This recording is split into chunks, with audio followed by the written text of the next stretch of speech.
शांति। आज 10 अगस्त 2023 है।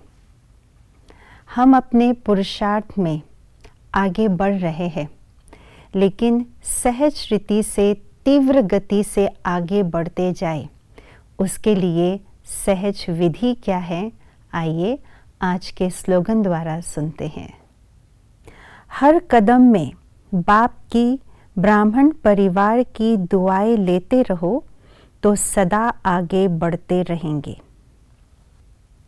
दुआ एक बहुत शक्तिशाली खजाना है और दुआ देना, दुआ लेना, इसी को बाप दादा ने कहा है कि ये सबसे सहज और श्रेष्ठ पुरुषार्थ भी है, क्योंकि दुआ एक बहुत सूक्ष्म शक्ति भी है और दुआ एक बहुत तीव्र गति की शक्ति भी है, क्योंकि दुआ दिल से स्वतः निकलता है और दिल के गहराई से जो दुआ निकलती है वो अति सूक्ष्म के साथ साथ अति तीव्र गति से उन आत्मा तक पहुंचती हैं जिनके लिए हमने दुआ की है।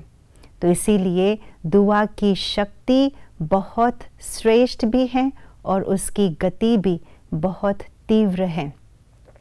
अगर हम दिल से किसी आत्मा को दुआ देते हैं, बहुत ही निस्वार्थ भाव से निर्मोही बन करके हम किसी आत्मा के प्रति दुआ अपने दिल से भेजते हैं, तो उतनी ही तीव्र गति से उस आत्मा तक वो दुआ पहुंच जाती है। और अगर इस प्रकार धीरे धीरे हमने अपने आत्मा के अंदर दुआओं का खाता जमा किया है, तो जितना जितना दुआओं का खाता हम जमा करते हैं तो आत्मा भरपूर हो जाती है। जमा खाता का बल आत्मा को मिलता है। तो इसीलिए बाबा ने कहा है कि जिसका दुआओं का खाता भरतू है वो माया भी डिस्टर्ब नहीं करती है, अर्थात जो माया के विघ्न आते हैं वो माया विघ्न डालना ख़त्म कर देती हैं। इसलिए जो विघ्नों को पार करने में, विघ्नों को विनाश करने में जो समय लगता है, उनके लिए वो समय बच जाता है और उस समय पर वे तीव्र गति से आगे बढ़ जाते हैं। तो यही है दुआओं के खाते से हम अपने आप को आगे बढ़ाने की विधि। लेकिन दुआएं हमें किस से लेनी है, विशेष रूप से किन से हमें दुआएं लेनी है? आज बाबा ने कहा है दुआएं लेनी है बाप दादा से, और दूसरा दुआएं लेनी है विशेष रूप से ब्राह्मण परिवार से, ब्राह्मण आत्माओं से। एक पल के लिए अगर हम सोचें, चिंतन करें, तो बाप दादा से दुआएं लेना फिर भी सहज है। क्यों?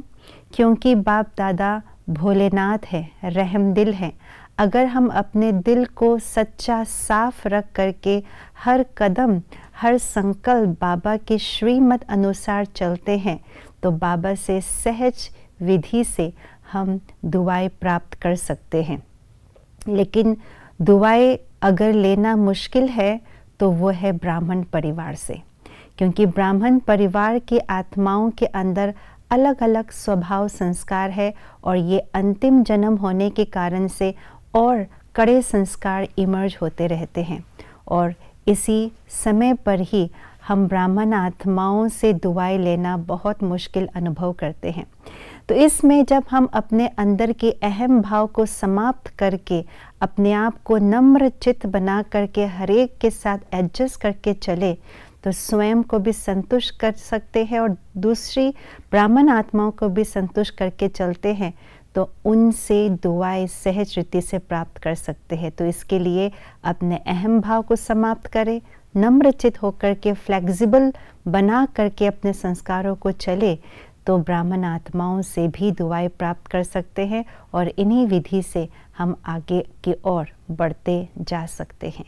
ओम शांति।